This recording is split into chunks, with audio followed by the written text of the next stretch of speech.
저희가 지지난주죠. 한 2주 전에 이제 갈라디아를 시작했는데 아마 또 전체적인 어떤 부분을 또 놓칠 수도 있어서 다시 한번 이 갈라디아 서신이 쓰여진 이 배경 잠깐 얘기하고 그 다음에 2장 이렇게 묵상하도록 하겠습니다. 그래서 갈라디아서 서신을 쓰게 된 주 배경이 어떤 배경이냐면 바울이 1차 전도 여행을 통해서 소아시아에 이제 여러 교회들을 이방 유대인들도 유대인에게도 복음을 전했지만 그곳에 있는 이방인도 구원을 받게 되고 그곳에 이제 유대주의자들 구원받은 사람들과 또 이방인들 전혀 이제 배경 없는 그런 이방인들도 구원 얻는 그런 일이 일어나게 됐습니다. 그래서 1차 여행을 통해서 우리가 사도행전에 배웠던 것처럼 1차 여행을 통해서 소아시아 지역에 갈라디아 지역도 소아시아 지역에 해당됩니다. 그래서 그곳에 이제 교회가 세워지게 됐습니다. 근데 이제 그렇게 이제 교회가 세워졌는데 이 초기 교회 때 가장 큰 혼란 중에 하나가 뭐였냐면 그 유대주의자들이 그러면 믿고 나서 구원받고 나서 이 율법을 지켜야 되느냐, 그들에게는 참 주 예수 그리스도를 믿었지만 여전히 전통을 통해서 구약의 율법을 성실히 지키고 그것이 옳다 생각했던 이 유대주의자들이 있었거든요. 그래서 그들이 주장했던 것이 뭐냐면 그래도 율법을 지켜야 된다, 이런 의견을 갖고 있었습니다. 근데 이 율법을 지켜야 되는 이제 그런 일을 두고 어떤 그 교회 가운데 혼란이 있었던 것을 보게 됩니다. 특별히 더 문제가 됐던 것은 그 율법을 지켜야만이 이제 구원을 받게 된다, 구원을 얻게 된다, 이렇게 복음까지 변질되는 그런 유대주의자들이 생기게 되면서 그러면 이 율법을 구원받고 나서 율법을 지켜야 되는지 말아야 되는지 큰 혼란 가운데 빠지게 됩니다. 그래서 본문에 이제 보면 1장에서는 뭐라고 얘기했냐면 바울 사도가 이것은 다른 복음을 따른 것이다, 이렇게 말씀하고 있고요. 3장 이제 갈라디아서 3장 말씀에 보면 너희가 성령으로 시작하였다가 이제 육체로 마치겠느냐, 이렇게 말씀하고 있고, 그러니까 율법을 지켜서 지켜야만이 구원을 받는다고 했던 그 복음이 다른 복음, 변질된 복음이라고 말씀하고 있고 육체로 다시 행하게 되는 것이다, 이렇게 말씀하고 있습니다. 그래서 우리가 이제 1차 전도 여행 후에 바울 사도가 이 문제를 가지고 예루살렘에 가서 예루살렘의 공회에 가서 이 이방인들에게 율법을 지켜야 되는지 말아야 되는지 그 큰 예루살렘 교회의 사도들과 성도들에게 이 공회를 하게 되면서 결론적으로 그들에게 율법의 멍에를 매게 하지 말라, 이런 이제 공회의 결정을 각 교회들에게 전달하게 됩니다. 물론 이제 이때 배경이 아마 예루살렘 공회가 이제 공회 때인지 아니면 그 전인지, 이제 전이라는 분들도 있는데 하여튼간 그 비슷한 시점에서 일어나는 일입니다. 그만큼 이 율법에 지키는 부분에서 오늘날은 당연히 율법을 지키는 게 구원과 상관없고 우리의 율법을 지키는 게 무관하다, 이런 어떤 진리를 분명하게 알고 있었겠지만 그 당시에 주의자들에게는 이것이 굉장히 중요했던 것이에요. 왜냐하면 그들이 계속 지켰던 구약에 있는 율법을 지켰던 이 일이 구원받고 나서도 지켜야 되지 않느냐, 그리고 이 할례를 행해야 되고 안식일을 지켜야 되고 이런 율법에 선한 어떤 율법, 이런 법들은 지켜야 되지 않느냐, 이런 논쟁들이 많이 있었던 것입니다. 그래서 그런 배경에서 이 갈라디아서가 쓰여지게 됐거든요. 그래서 이 율법에 대해서 율법의 의미가 어떤 의미인지, 그리고 우리가 믿음으로 구원을 받았고 믿음으로 의롭게 됐는데 그런 믿는 자에게 율법은 어떤 의미가 있는지, 이런 의미를 이제 교훈하기 위해서 갈라디아 서신서를 바울 사도가 쓰게 된 것입니다. 이런 배경에서 이제 갈라디아 쓰여졌고요. 그래서 갈라디아서를 볼 때 저는 핵심적인 단어가 몇 가지 있거든요. 복음, 율법, 믿음, 성령, 이런 어떤 핵심적인 단어가 있는데 그 중에서 가장 핵심 중에 그 단어 중에 하나가 복음이란 단어가 있거든요. 우리가 복음 단어를 생각할 때 여러분들 어떤 생각이 떠오릅니까? 복음하면 구원받는 거듭남의 복음을 많이 생각하는 것 같아요. 근데 사실은 이 복음에는 어떤 전체적인 의미가 있기 때문에 꼭 그 우리가 생각하는, 저도 그랬는데 이 말씀 볼 때 복음이라고 하면 구원받는, 거듭나게 되는 그 구원에 대한 부분만 생각하는 것 같아요. 근데 이 복음에는 내가 구원의 복음, 구원받는 그런 복음적인 내용과 있는가 하면, 두 번째로 의미는 우리가 주님과 함께 이 세상에 살면서 구원받은 이후에 주님과 함께 사는 동행하는 삶을 살게 되는 것이, 이것도 복음입니다. 그리고 이제 마지막 날에는 그 주님의 나라에서, 새하늘과 새 땅에서 그리스도가 하나님이 통치하시는 그 나라에 들어가서 살게 되는 미래적인 어떤 의미에서, 이 의미까지 사실 복음은 이 세 가지 의미를 다 가지고 있거든요. 그래서 갈라디아서를 볼 때 저는 이제 거듭남으로만 생각한다면, 구원받는 부분으로 생각한다면 이미 나는 그와 상관없는 말씀인데, 이렇게 좀 생각하실 수 있는 것 같아요. 근데 이 본문의 핵심은 구원받는 그 율법을 의미하는 게 아니거든요. 구원받고 나서, 이때 꼭 유대 그 시대 초기 교회 시대에, 죄송합니다, 초대교회 시대에 있었던 그 일이고 오늘날에 상관없느냐? 사실은 그렇지 않거든요. 이 율법주의가 어떤 의미가 있는지, 꼭 우리가 구약 율법을 지키지 않지만 우리의 삶 가운데 율법적으로 행하고 있는 게 굉장히 다반사거든요. 그래서 정말 구원받고 나서 우리가 이 믿음으로 살아가는 것이 의미하는 건데, 우리가 여전히 이 구약에 있는 초대교회에서 그 지켰던 그 율법처럼, 율법주의자처럼 행하고 있는 모습들이 여전히 있다는 것입니다. 아무튼 이 갈라디아 말씀은 우리에게 또 주는 또 다른 교훈은 뭐냐면, 구원받은 우리가 그러면 어떻게 믿음으로 살아가야 되느냐, 우리는 율법주의적인 삶을 살고 있지 않는가, 이거에 대해서 우리가 사실 교훈을 받아야 되고 실제적인 의미가 있다고 생각합니다. 그래서 로마서 1장 말씀에 보시면, 제가 읽겠습니다. 한번 1장 16절에 내가 복음을 부끄러워하지 아니하노니 이 복음은 모든 믿는 자에게 구원을 주신 하나님의 능력이 됨이라. 먼저는 유대인에게요 그리고 헬라인에게로다. 복음에는 하나님의 의가 나타나서 믿음으로 믿음에 이르게 하나니, 기록된 바 의인은 믿음으로 말미암아 살리라. 사실 갈라디아서 이 진칭이 믿음으로 의롭다 받는 부분에, 이 부분에 대한 내용들이 동일하게 어떻게 보면 작은 그 로마서라고 볼 수 있거든요. 갈라디아서가요. 그래서 동일하게 믿음으로 의롭게 되는 부분들을 갈라디아서는 강조하고 있습니다. 근데 여기에 말씀 보면, 로마서 1장 말씀에 보면 이제 복음은 유대인에게나 이방인에게나 헬라인에게나 동일한 복음이 증거됐는데, 그들에게 증거됐는데, 이 복음에는 하나님의 의가 나타났다. 오름이 하나님의 의가 나타났는데 믿음으로 믿음에 이르게 한다, 이런 말씀이 있거든요. 그래서 이게 무슨 말, 믿음에서 믿음으로 이르게 한다. 우리가 구원을 믿음으로 받았을 뿐만 아니라 구원 이후의 삶도 믿음으로 살아간다는 삶이에요. 사실 율법적인 삶이 아니라 믿음으로 살아간다는 의미를 합니다. 그래서 믿음으로 믿음에 이르게 한다. 그리고 오직 의인은 의인이 됐지 않습니까? 우리가 의로움을 받은 자가 됐지 않습니까? 근데 의인은 뭐라고 하면 믿음으로 말미암아 살리라. 이렇게 해서 동일하게 우리가 너무 잘 알고 있는 어떤 믿음으로 사는 것을 당연한 것처럼 생각하지만, 우리 한번 우리의 삶을 이 갈라디아 말씀을 통해서 한번 비춰보길 원합니다. 그래서 정말 내가 그 믿음으로 살고 있는지, 아니면 율법주의자처럼 살고 있는지, 이 부분에 대해서 이 말씀을 한번 보기를 원합니다. 그래서 갈라디아서 어떤 전체 핵심적인 내용은 율법을 지켜서 우리가 구원받은 게 아니라 믿음으로 의롭다함을 받았다, 즉 거듭나게 되었다.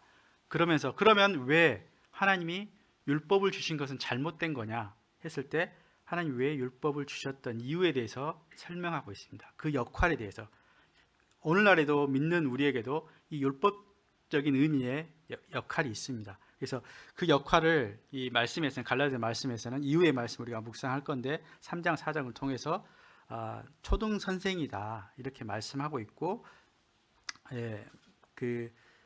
말씀하고 있습니다. 그리고 나서 이 율법의 왜 하나님이 율법을 주셔서 그 역할을 하게 하셨는지, 또 그 이후에 율법이 아니라 이제 율법을 폐하고 거듭남 이후에 구원받은 이후에 믿음으로 살아가는 삶이다. 이것을 말씀하시면서 마지막 부분에 믿음으로 살아가는 것은 우리 안에 계시는 성령을 따라 행하는 삶이다. 이렇게 하면서 믿음의 삶이 무엇인지에 대해서 이 갈라디아 말씀이 전체적인 어떤 주제가 이런 말씀을 하고 있습니다. 그래서 오늘은 이제 그 중에 하나가 이제 믿음으로 의롭다함을 받는 거고, 의롭게 됨을 받는 거고, 믿음으로 믿는 자 구원 받은 이후에 동일하게 믿음으로 살아가는 것이다. 이렇게 말씀하고 있는 부분이 이제 갈라디아 2장의 주 핵심적인 내용입니다. 그래서 2장의 내용 보면 별다른 좀 내용은 없어요. 보시면 이제 바울 사도가 1장에서는 내가 받은 복음이 하나님이 계시를 통해서 받은 것이고, 또 내가 어떤 유명한 사도들에 의해서 받은 복음이 아니라 친히 계시를 통해서 받은 복음이고, 또 내가 전한 복음이 나를 세우신 분이 하나님이시다. 그래서 내가 전한 복음이 하나님께로 친히 받은 말씀이고 계시다. 이걸 통해서 말씀하고 있거든요. 1장에서는요. 그러면서 2장에서는 이제 이방인에게 전했던 그 복음, 그러니까 예루살렘의 사도들과 전혀 상관없이 전했던 그 복음이, 이 복음이 유대 예루살렘에 전했던 복음과 이게 같이 교제할 수 있는 동일한 내용인지, 이런 내용에 대해서 바울 사도가 이제 교제를 예루살렘에 올라가서 교제를 청하게 되는 내용이 이제 앞에 부분 내용입니다. 그래서 그 굉장히 조심스럽게 그 유명한 자, 사도들에게 개인적으로 이런 교제를 하면, 공적으로 교제를 했을 때 이 당시의 상황을 보면 굉장히 혼란이 있었던 사항이었고 큰 이슈가 될 수 있는 사항이었기 때문에 바울 사도가 사사로이 개인적으로 사도들에게 이런 복음의 내용을 증거합니다. 그래서 이게 동일한, 하나님이 계시를 통해서 동일한 복음을 이 바울에게도 주셔서 이방인에게도 복음을 전하게 하셨구나. 이 내용을 이제 알게 되고 확증하게 됩니다. 그 이후로 이제 후반부 말씀 보면 이제 베드로 사도가 이제 안디옥 교회에 오게 된 일을 얘기하면서, 이 베드로마저도, 이 상황이 보면 베드로마저도 이제 안디옥 교회에 있을 때는 그곳에서는 이방 구원받은 자들이 있었거든요. 그 이방의 어떤 교회 그 성도들이 이방 성도들이었거든요. 근데 유대인의 율법으로는 이방인들과 식사를 같이 할 수 없고 같이 교제할 수 없는 것이 구약의 율법이었어요. 근데 베드로 사도가 그 전에 이제 사도행전에 보면 그 고넬료가 이방 사람 최초 구원받은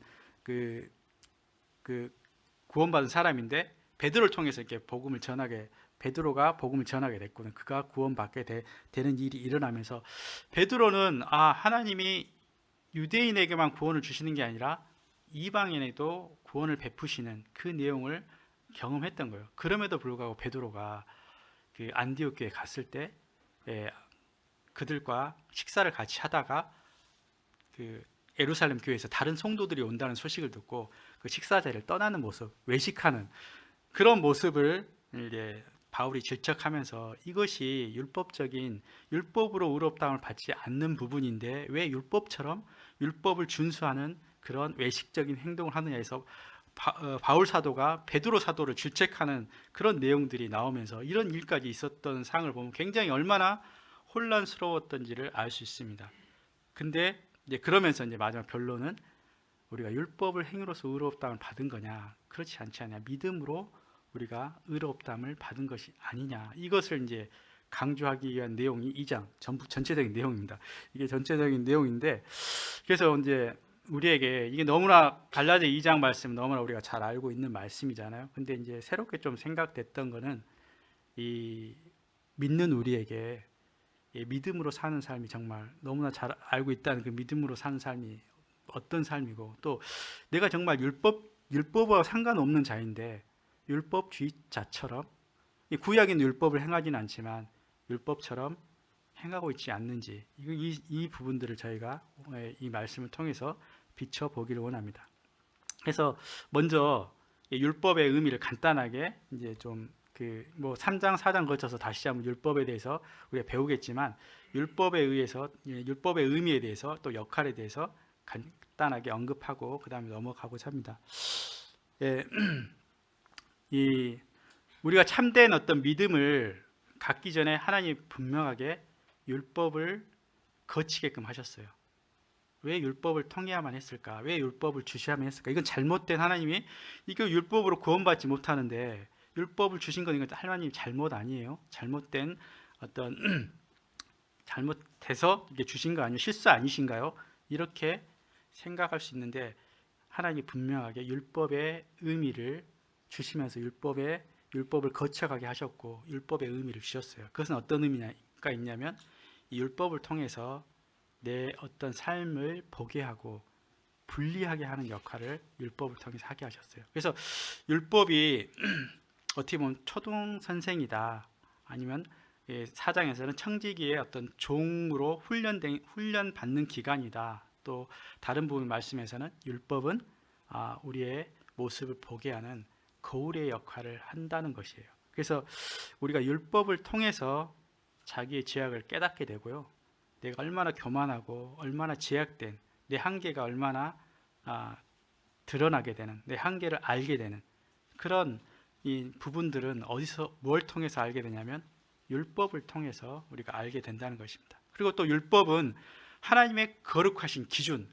구별된 이 거룩하심을 나타내는 말씀이거든요. 그래서 레위기 말씀 보면 내가 거룩하니 너희도 거룩할지다 하면서 하나님이 우리가 선악을 알게 하는 기준을 갖고 있기 때문에 우리는 죄를 죄로 여기지 않고 각자의 기준대로 있는 그 우리에게 하나님의 거룩하심을 이 율법을 통해 선포하고 있어요.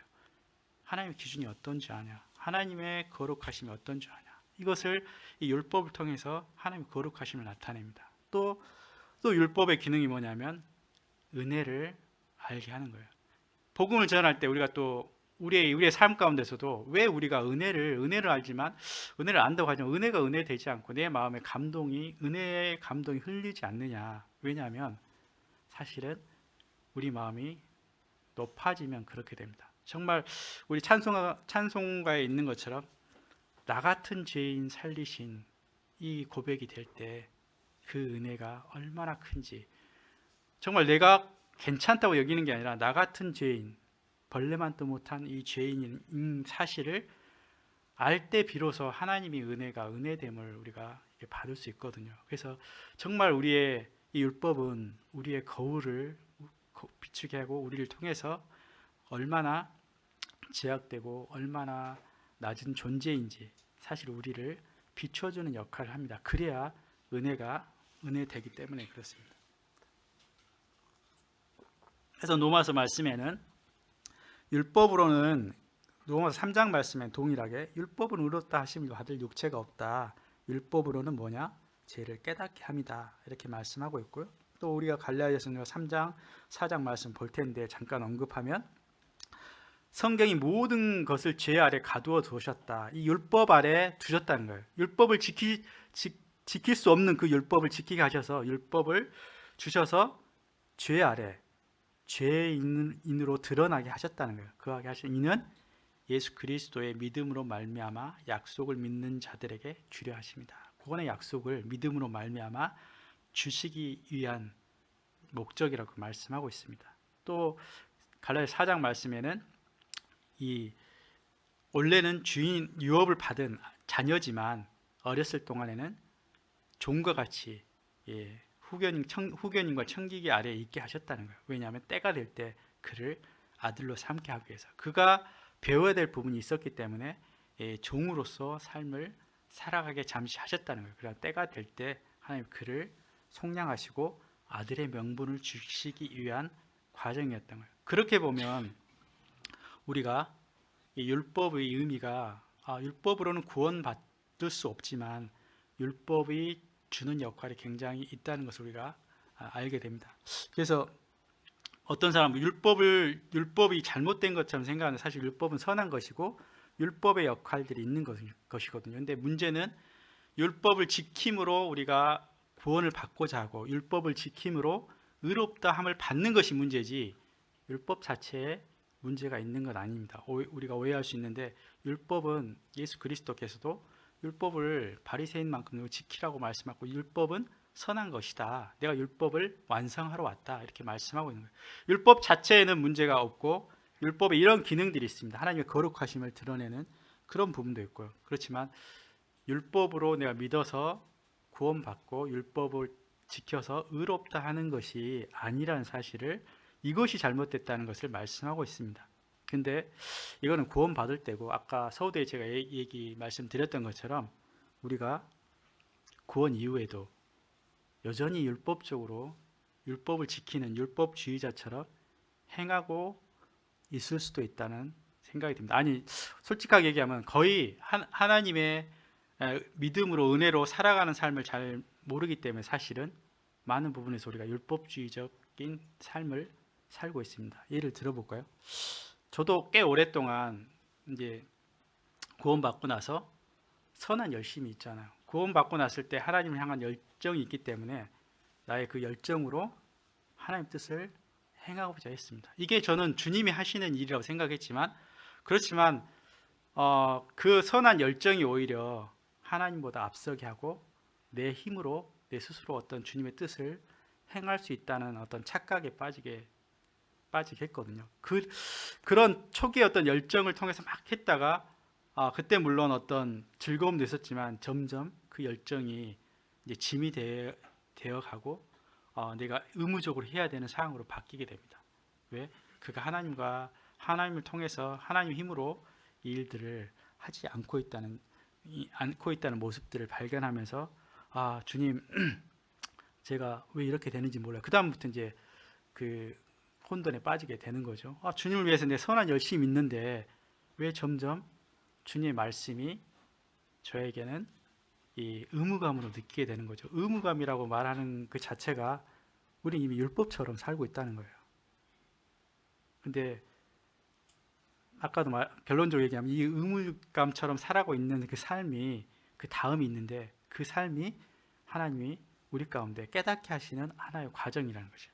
우리가 사실 신앙이 어릴 때는 또 그렇게 하는 삶이 물론 그 옳은 길은 아니지만 그게 우리 가운데 허용됐다는 거예요. 우리가 신앙이 어렸을 때 신앙이 성숙해도 사실은 우리가 하나님 뜻보다 내가 앞서서 행하는 경우가 너무 많다는 것이에요. 그리고 어떨 때는 이 말씀이 어떤 행동 이렇게 살아야 된다. 어떤 의무감으로만 우리 가운데 다가오게 될 때 하나님의 어떤 감동과 하나님 함께 하심을 느끼지 못하고 의무감으로만 이 말씀이 하게 될 때 우리 그런 경우가 너무 많잖아요. 사실은. 근데 그러게 될 때 이미 나의 삶은 한번 생각해 볼 필요가 있습니다. 나는 구약의 율법을 지키는 그런 율법주의는 아니지만 내 삶 가운데 참 그런 율법적인 삶을 살고 있다는 것을 말씀하고 있습니다. 우리가 한번 생각해 볼 필요가 있다는 것입니다. 여전히 주님보다는 내 생각이 옳고 주님께 의지해서 나가는 것보다 내가 이렇게 하는 것이 더 빨리 해결할 것 같고 가능할 것 같은 또 이 보이는 사람이나 보이는 어떤 세상을 의지하는 것이 좀 더 합리적인 이러한 우리의 생각과 옳다고 생각하는 것 자기가 더 하는 것이 더 주님보다 더 빠르다고 생각하는 것 이런 것들이 사실은 어떤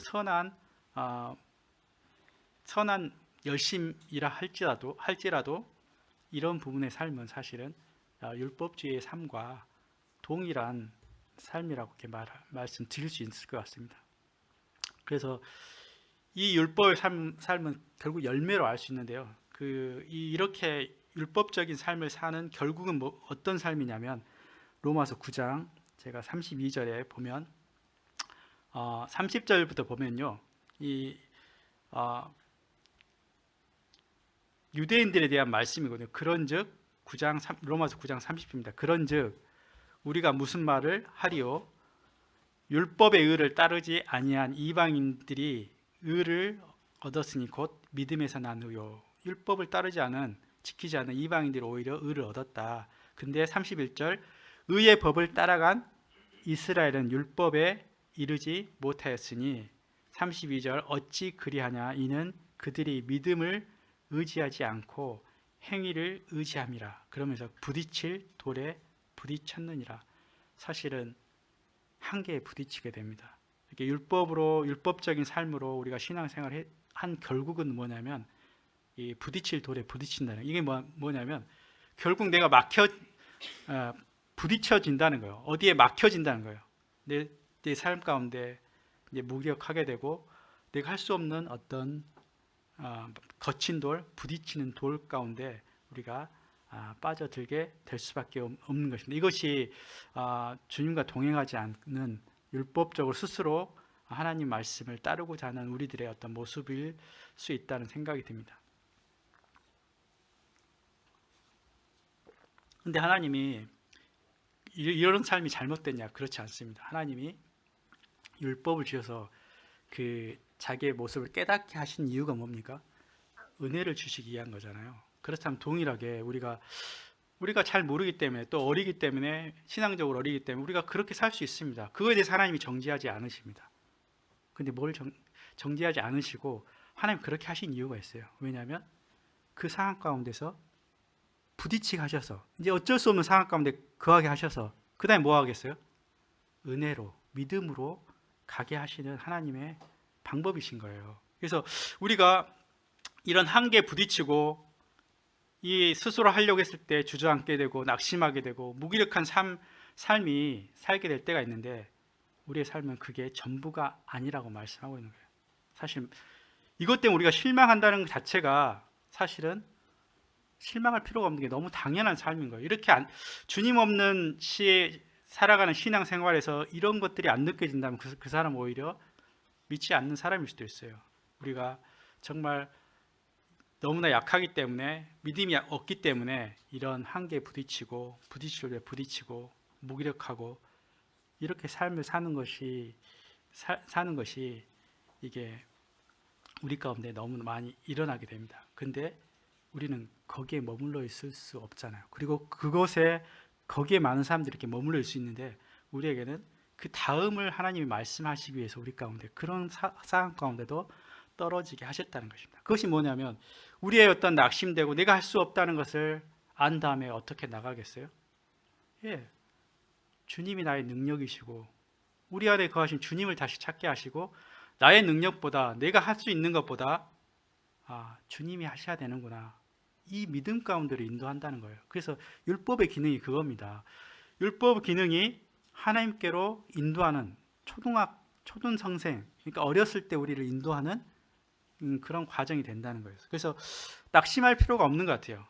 무기력하다 해서 그 상황 가운데서 우리가 그게 전부가 아니고, 오히려 이 기회를 통해서, 이 일을 통해서 능력이신 주님을 의지하고 주님으로 살아가야 된다는 삶을 우리 가운데 더 깨우쳐 주시기 위한 그런 일이라는 것입니다. 그래서 우리가 너무 이제 고린도 후서의 말씀을 많이 배웠잖아요. 내가 약할 때 강함 되신다. 우리의 약함으로 머물러 있으면 안 됩니다. 하나님 우리의 약함 너무나 잘 알잖아요.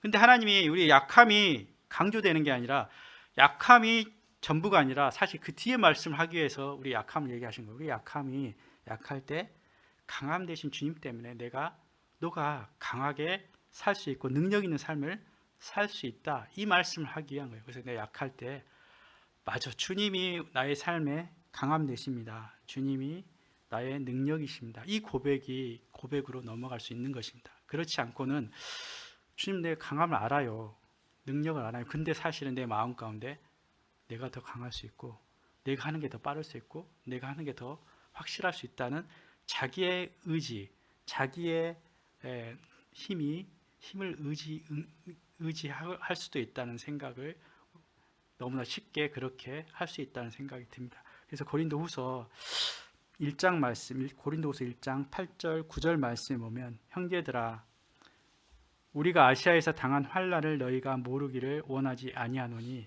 힘에 겹도록 심한 고난을 당하여 살 소망까지 끊어지고, 9절에 우리는 우리 자신이 사형 선고를 받은 줄 알았으니 이는 우리로 자기를 의지하지 말고 오직 죽은 자를 다시 살리신 하나님만 의지하게 하심이라 이렇게 말씀하고 있거든요. 그래서 정말 내가 어떤 선한 열심을 통해서 나가려 했지만 안 되는 한계 상황에 부딪힐 때, 심지어는 내가 믿고 있는데 하나님 저를 도우시지는 못할 망정 이 크신 환난 가운데 주시고 죽을 고비까지 사형 선고를 받는 상황까지 왜 하나님 두십니까? 근데 정말 그 상황이 쉽진 않겠죠. 벗어나고 싶겠죠. 근데 주님이 놀랍게도 그러한 상황 가운데서 바울과 실라가 감옥에서 찬양을 드렸던 것처럼, 왜 찬양을 드릴 수 있겠습니까? 자기를 의지하지 말고 능력이신 하나님이 그들 가운데 함께 있기 때문에 나를 의지하지 않고 오직 죽은 자를 뭐라고 해요? 죽은 자를 다시 살리신 하나님이라고 했어요.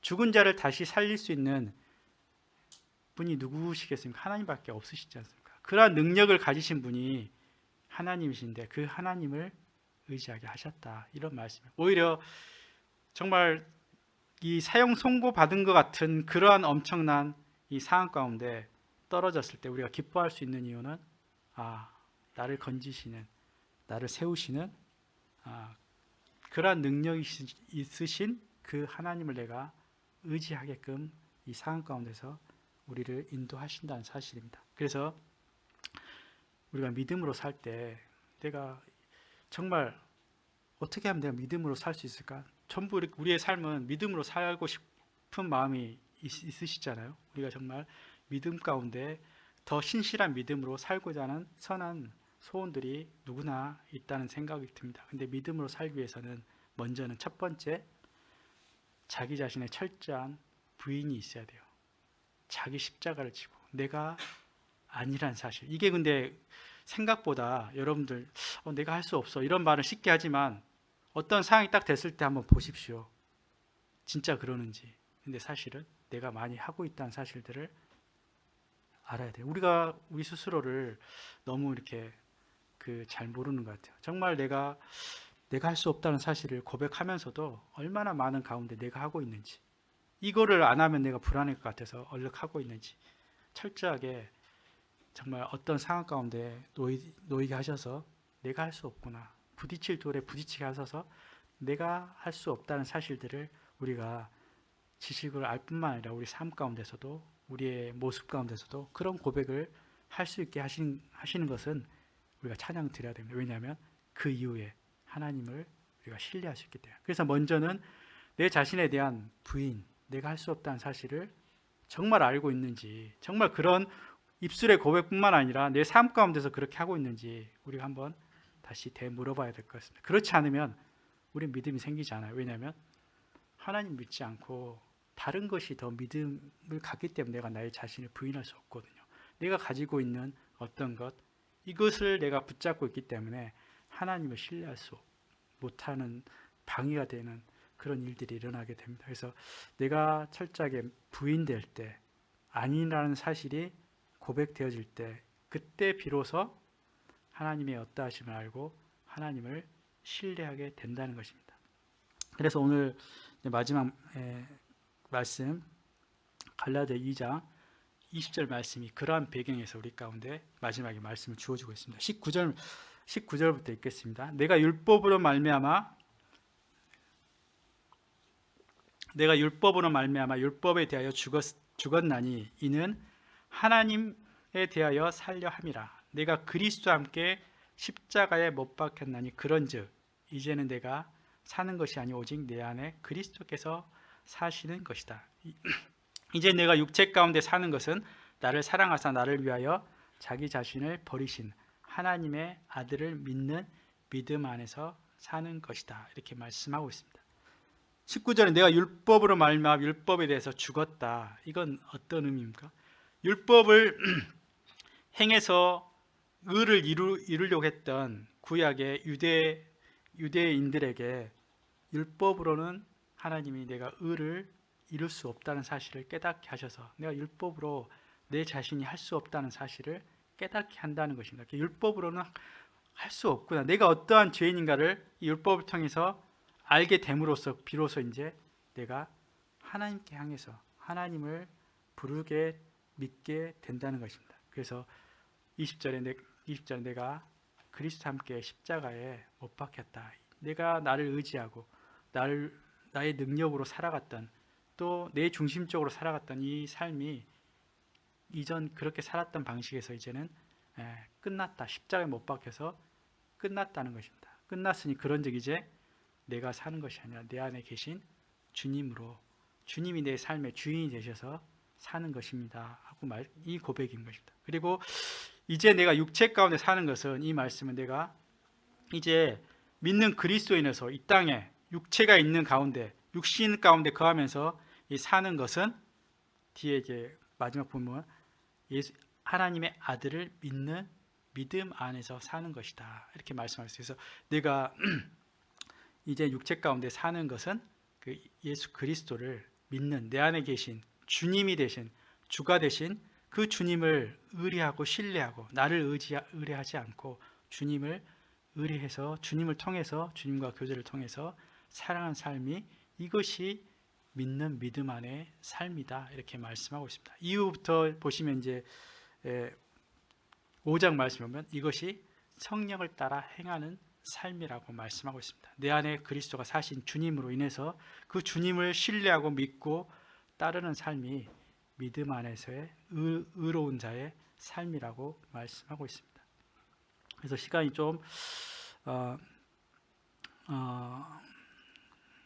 지났는데 이제 결론을 맺기를 원합니다. 이렇게 정말 우리의 딜레마는 어떻게 보면 내가 구원받았고 의롭게 살고 싶은데 우리의 삶이 잘 의롭게 살지 못하는 우리의 모습을 발견할 때가 많이 있는 것 같습니다. 그때 우리가 낙심하지 말아야 될 것은, 정말 이 일을 통해서 우리가 하나님의 믿는 믿음 가운데로 인도하는 어떤 과정이다, 통로다, 이렇게 주님이 인도하신다는 사실입니다. 그래서 우리가 아브라함의 삶을 통해서든지, 또 우리가 이스라엘의 광야에서의 그 거친 그 광야의 삶을 통해서 우리의 어떤 육신들을 다 이렇게 드러나게 하고, 그것이 이 광야에서 끝난 것처럼, 묻어진 것처럼 우리의 육신이 그 내가 주인되어 살아갔던 그 나를 의지했던 삶을 우리가 버리고 끊어질 때 비로소 우리 가운데 거하신 주님을 의지하는 믿음이 우리 가운데 생기게 되는 것입니다. 그래서